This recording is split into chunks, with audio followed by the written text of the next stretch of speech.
going to be a little bit of a summary about SeaTwirl, who we are, what we do, and what's happened during the last year, and also what we see going forward. So, as you can see on this slide, we have developed a purpose for the company, and the purpose is to enable floating wind power wherever it is needed. And there is a message in this purpose, and it's basically to enable floating wind also where it doesn't require the enormous scale that would normally be needed to achieve floating offshore wind power.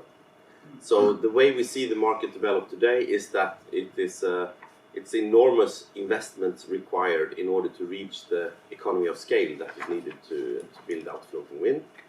And we have a design philosophy to try to limit or reduce the hurdles for floating offshore wind, so that we can also enable smaller projects where you may need a bit less power or fewer turbines or smaller turbines compared to the conventional technologies. Just a reminder about where we are in the value chain. SeaTwirl is a technology developer, and we are developing a floating wind turbine technology. So it means that we are not also in parallel developing projects, for instance, that would not use our own technology, and we would also not take on responsibilities for a wider system integration of say, power systems or things like that, but we are quite focused on the actual wind turbine technology development. The advantages with our technology, the advantages with the SeaTwirl turbine is that we have lowered the point of gravity, and that will mean less bending forces in the structure, and it will mean less steel in the structure. And therefore we are convinced that this is also going to reduce the cost of the structure.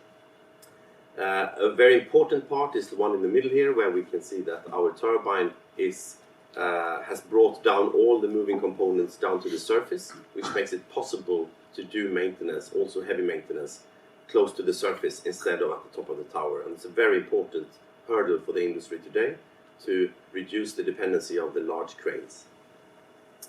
And last but not least, we offer to the market an integrated product where the turbine and the foundation is integrated right from the beginning and is supplied by a single supplier rather than a very complicated interface between two very different suppliers, the turbine supplier and the foundation supplier. We see this as a great advantage. We share a picture of the generator house. This is this sort of illustrates the design philosophy that we have. We have brought down the generator house to the surface of the water. We can therefore also allow it to be a bit more spacious. We can allow for more components to be in there. We can have spare components in the generator house, and it will be a much smaller lift to take a component out from our generator house to a vessel compared to taking a component out from the top of a tower of a conventional wind turbine and down to a vessel. So there are many advantages with bringing down the generator house to the surface of the water. So I'm also going to talk about what's happened over the past year, and one of the key things that took place in the beginning of Q2 last year, May last year, was that we invited an advisory board into the company. And these are people who are really world-class stars in the wind power industry. Mike Anderson, to the right, you may recognize he is actually also a member of the board of directors. He's not here today, but he's part of the board. He has spent decades developing vertical axis wind turbines. So he's a renowned world expert on vertical axis turbines. Matt Smith is responsible for floating offshore wind in Global Wind Energy Council. He has a complete, full understanding of the market of floating offshore wind. Finn-Gunnar Nilsson is the father of the high wind turbine, and the high wind turbine was the first floating wind turbine in the world, and he is very much a renowned expert in floating wind turbine technology. And last but not least, Andrew Garrard, who is, many would say, the godfather of wind power in general. He started with wind power in the 70s and has recently been recognized for his achievements in the wind power industry, winning the Queen's Award in Engineering for what he has done for wind power. So it's a fantastic advisory board that we have available to support us in our work. The technology roadmap for SeaTwirl is that in 2015 we installed the first prototype in Lysekil. It's still there, it's still in the water, very small of course, it's only 30 kilowatts. But since then we have actually developed, or conceptually anyway, developed quite a few different sizes of turbines. When I started here in March last year, the team was completely focused on the biggest turbine that we have on this picture, the SX. It was clear rather early on that such a big turbine will require a pitch system, and a pitch system is introducing a lot of complexity into the turbine. And it was a clear advice from our advisory board to begin with smaller turbines, hold back on introducing pitch into the system until we have really developed the stall control turbines first. So we are now taking this journey up from a very small turbine to larger and larger and larger turbines, and when the time is right, we will also eventually introduce pitch to the rotor. But the three turbines in the middle that we see here, in a lack of better names, they are called S1.5, S2 and S3. And the very small one to the left there is, as you may remember, the S1 turbine. So we have also a nice illustration of what they actually look like. So the smallest one is only 200 kilowatt turbine. But we can see that there is a real market for even such a small turbine. And this market is electrification of subsea installations. It can be pumps, it can be compressors, it can be various types of equipment on the seabed, primarily used by the oil and gas industry. And we have already developed proposals for customers with this small turbine.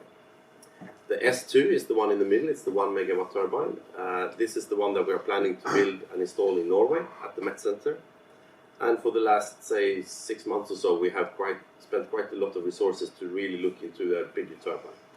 And this is what we call the S3, which is 4 plus megawatt, and a very large turbine, as you can see. This picture just illustrates what the smallest turbine would look like in a real application. To the left you see a subsea installation in the North Sea, and this requires rather little or small amounts of electricity, but it requires a very stable electricity supply. So the system here also have batteries included in the total power system.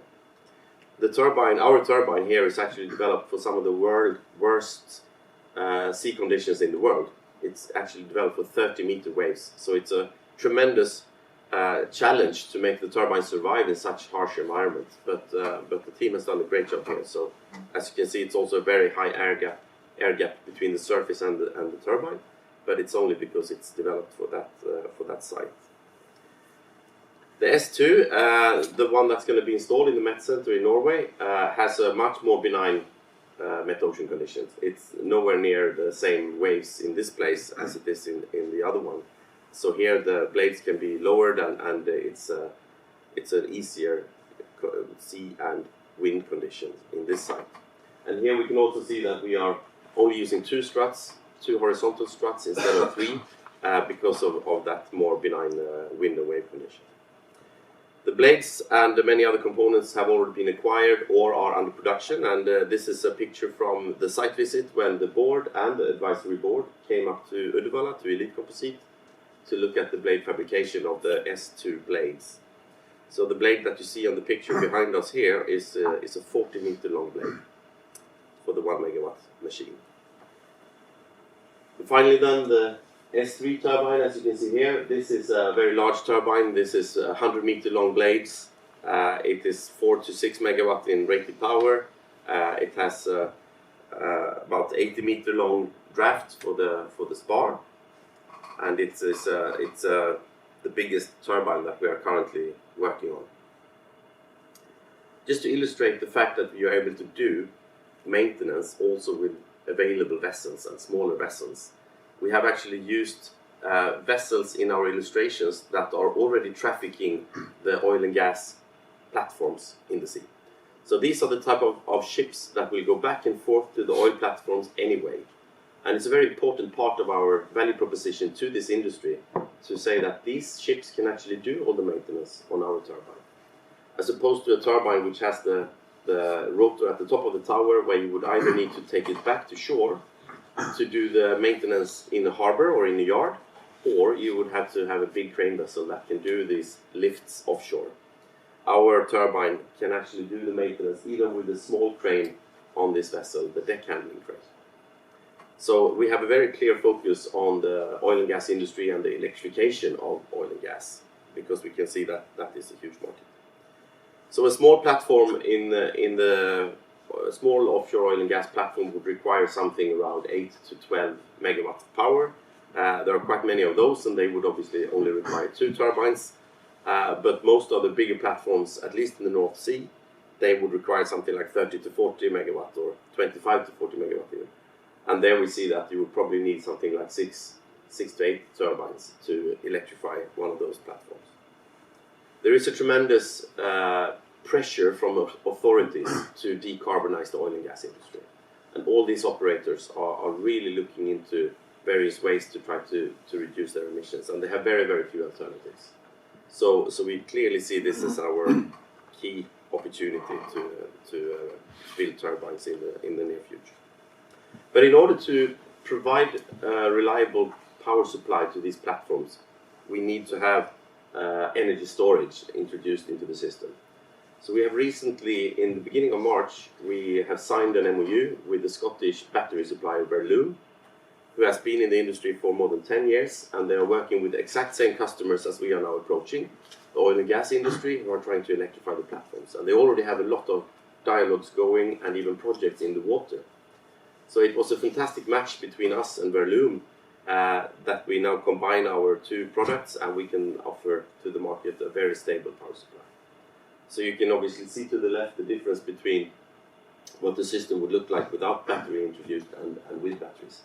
And especially here, far from the equator up in the north, we always have much less wind in the summer time compared to the winter, so you will always see a dip during the June, July months for wind power production. But obviously the design of the system will always be designed to the requirements. And Verloom have a range of products that will fit with various types of applications and various types of projects. So this is a great fit, and we see great opportunities together with Verloom. So just to elaborate a little bit more on the market approaches, the Model S 1.5, the 200 kilowatt machine, is what we try to focus for the subsea installations, the long step outs from host platforms, normally just requiring a few 100 kilowatts of power, combined with batteries, and it's called a trickle charge application. The S2, the 1 megawatt machine, is for smaller oil and gas projects, it's for fish farms, potentially for small islands. And then, of course, the S3, the bigger turbine, is for the bigger electrification projects, where you would need 10, 20, 30 megawatts of power.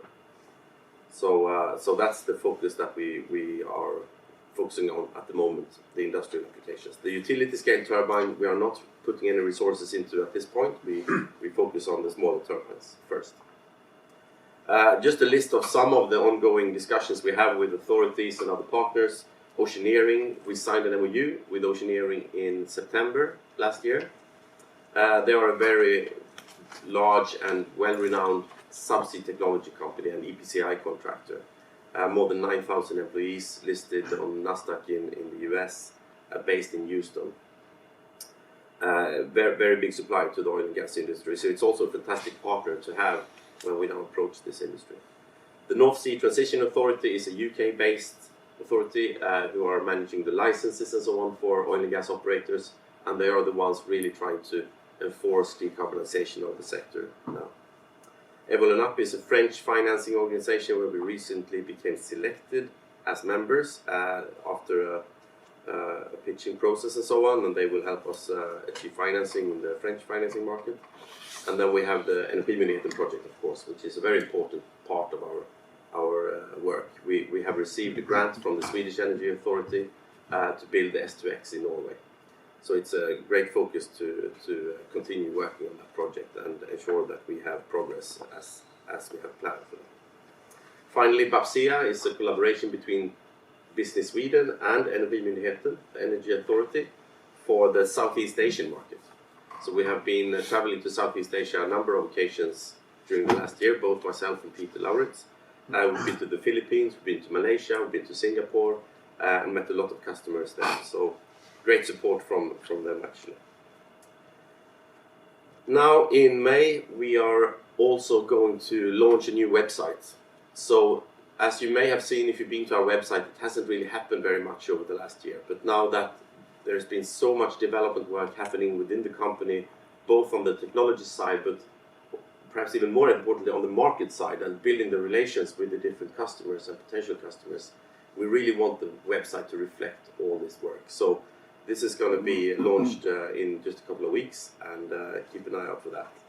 It's going to be a new sort of look and feel to the website. We intend to make it feel a bit more like now reflect more of the established technology and established company that we have become. So we look forward to see that one come online soon. So I will just conclude with the vision and the purpose. Our vision remains to be a leading supplier of floating wind turbines. And I'll end where I started with the purpose, to enable floating offshore wind power wherever it is needed. That's it. Thank you very much. Thank you, Johan. Is there any questions to Johan?